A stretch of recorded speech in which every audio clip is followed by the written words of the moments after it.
Hello mga kajoya! Nagsasanay magluto ang kajoya nyo. Baka sakaling makapag-asawa ay ready na. Charot! Mga kajoya, for today's vlog, fiesta gaho din sa amin. Ay sabi ng itay ay kami maghahanda daw kahit kaunti. Ayan mga kajoya, biglang naging Batanggenyo ang kajoya nyo.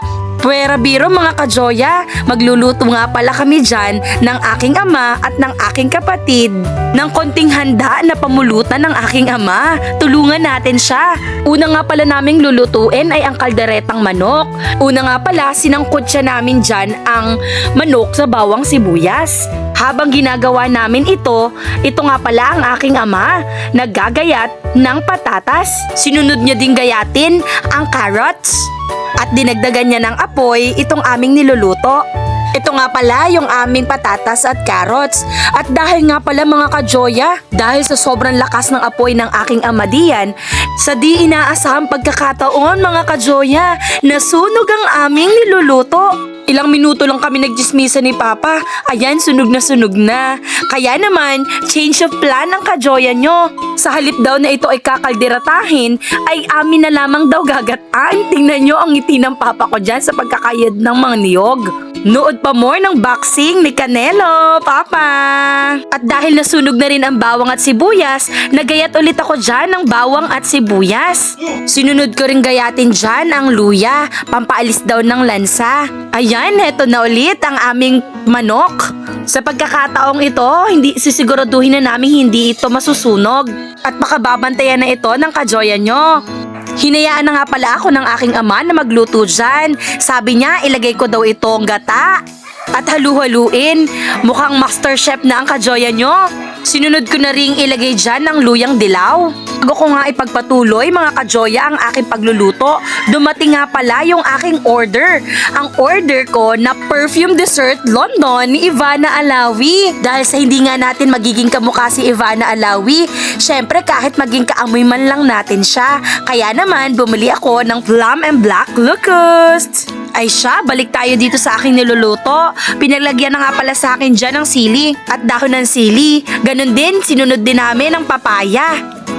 At itong si Papa naman, niready na ulit ang aming bagong biling manok para daw sa kanyang kaldereta. Sayang naman daw kasi yung aming mga nireading samya. At ilang minuto lang, kumukulo na itong aming ginataang manok. Nilagay na namin ang suka at yung dugo. At ilang saglit lang, tsaran! Luto na ang ating ginataang manok. Kaya naman, ang kajoya nyo, to the sandok na!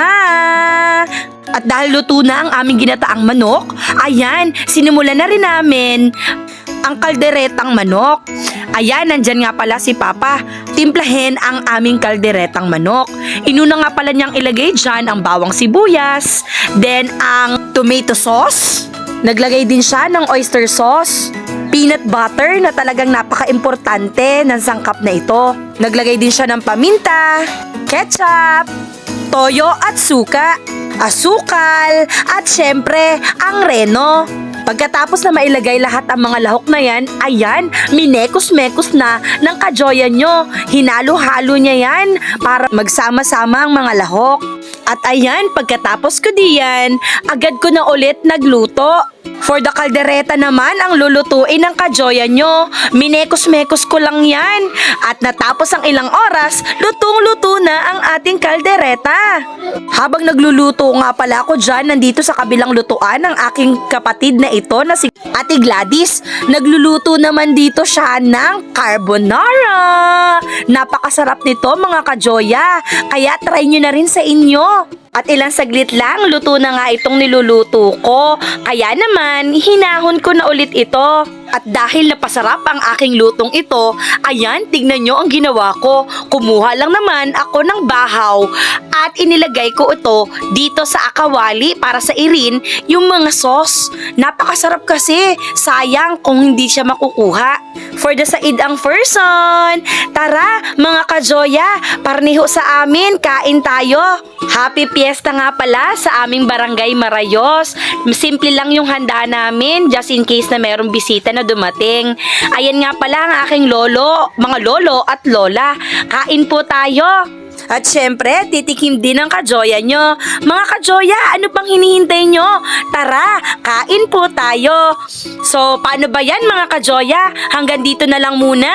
Salamat sa inyong panonood. Bye!